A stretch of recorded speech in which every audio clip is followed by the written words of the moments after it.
नमस्कार मंडळी, स्वागत करतो तुमचं आपल्या नवीन व्हिडिओमध्ये. तर आता आलेलो झोमॅटोला, वाजलेले आहेत 6 ते 12 वाजेपर्यंत आपल्याला झोमॅटो करायचं आहे. तेवढ्या स्पेस मध्ये जे काय होईल ते तुम्हाला मी शॉर्ट फॉर्म मध्ये सांगणार आहे या व्हिडिओमध्ये. मंडळी, इथं 55 रुपयाचे थांबलेलं आहे. आता 2 ऑर्डर आता कम्प्लीट झालेले. आता तिसरी ऑर्डर आहे, 25 रुपयाची ऑर्डर आहे. पण इथे जास्त जरा वेळ झालेला आहे, 25 मिनिटं तर होऊन गेलेले इथे मागापासून. मग लय कंटाळा होता. इथं ड्रिंक साठी पण काय नव्हतं, मग थम्सअपची एक बॉटल घेतली पहिला. आता ती पीत बसलोय. इथं जे बनवतात जेवण तिकडे मोबाईलवरती बोलत बसलाय. त्याला बोललो की लवकर ऑर्डर बनव, पण तो काही बनवणार झालाय.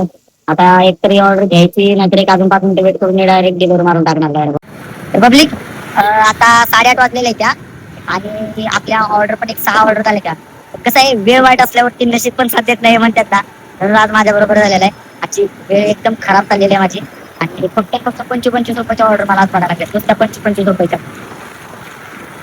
लय कंटाळा आलाय ऑर्डर सगळ्या टोटली सगळ्या 25 रुपयाच्या ऑर्डर आहे त्या.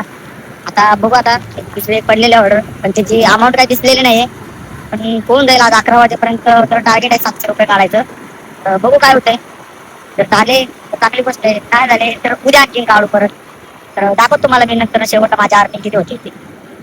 नमस्कार पब्लिक.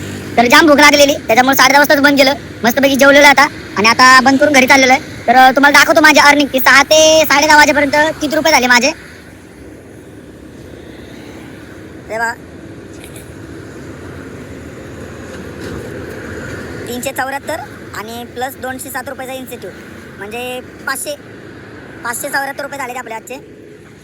तर 6 ते 10:30 वाजेपर्यंत 574 रुपये आज काढलेले आहेत आपण. आणि मंडळी, तर आपण एक लवकरच एक ना चॅलेंज करणार आहे. तर 30 दिवसामध्ये, म्हणजे 1 तारखेपासून आपलं एक चॅलेंज चालू होणार आहे, 1 ते 30 तारखेपर्यंत. की 30 तारखेपर्यंत आपण किती रुपये म्हणजे काढतोय पार्ट टाइम मध्ये झोमॅटोमध्ये.